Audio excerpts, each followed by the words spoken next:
tukar rupiah terhadap dolar AS pada perdagangan hari ini diperkirakan masih berpotensi terdepresiasi setelah pada pekan lalu menembus level Rp15.400 per dolar AS.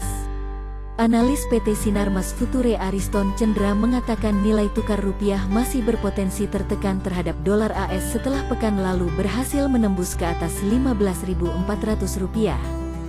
Sentimen The Fed dan kekhawatiran pasar terhadap potensi resesi global masih memberikan tekanan ke rupiah, katanya kepada media asuransi, Senin tanggal 17 Oktober tahun 2022.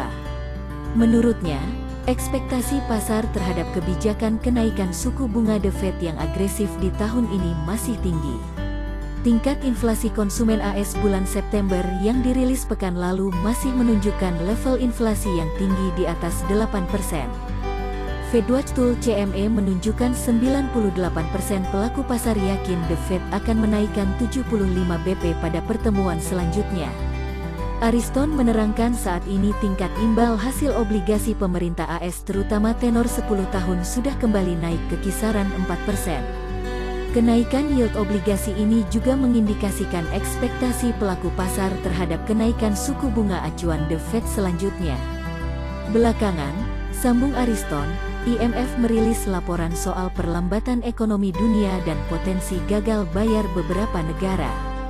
Laporan ini menambah kekhawatiran pasar soal resesi global yang bisa mendorong pelaku pasar keluar dari aset berisiko, masuk ke aset aman.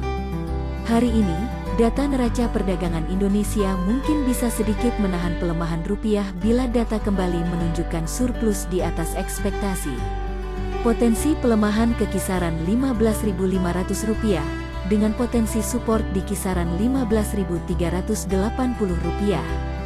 Sementara itu pada perdagangan akhir pekan lalu, nilai tukar rupiah terhadap dolar AS di pasar spot ditransaksikan melemah 0,43% ke level Rp15.427 per dolar AS. Sedangkan di JISDORBI nilai tukar rupiah ditransaksikan melemah 0,21% ke level Rp15.390 per dolar AS.